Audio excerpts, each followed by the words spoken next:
Depends on the medicine that you're taking. In general, one can eat anything.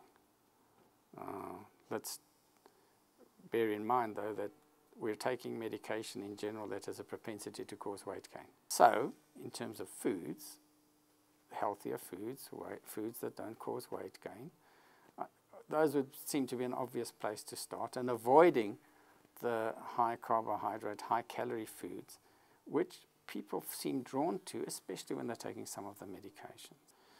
Obviously, we've got to be careful about alcohol and seriously careful about any form of recreational drugs. People with bipolar disorder really shouldn't take recreational drugs. They should use alcohol, if at all, as little as possible. And unfortunately, we know that one of the problems with bipolar disorder is that many people do, at some stage of the illness, manifest abuse of drugs or alcohol. Just while we're on the subjects of things to avoid, while you're off to the gym to go and get your figure sorted out, the very nice gentleman, the personal trainer, might offer you some fat burner or protein shakes. We see those things disturbing mood, unfortunately, and do not recommend you take any form of chemicals that's offered to you in the gym. And again, the same then goes with appetite suppressants, unfortunately, because otherwise we wouldn't have this problem. And steroids, if you need them for medical conditions, are difficult.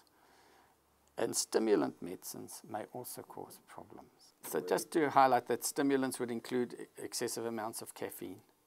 And so that's one thing. And then in terms of activities, so part of the healthy living that is required to master bipolar disorder would exclude things like extreme late nights, especially a whole series of them, and even shift work.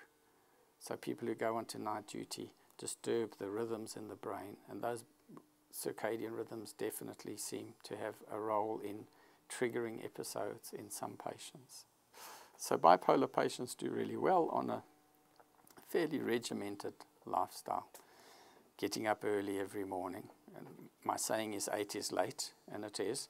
So 7's good, and that's kind of like 7 days a week. And if you can stick with that and not nap in the day, even though you're tired, you're helping your rhythm part of your brain to stabilize. Then you eat your 3 meals regular times, and you do your exercise at a regular time, and you're helping your body to externally to control its rhythms, and that can be extremely useful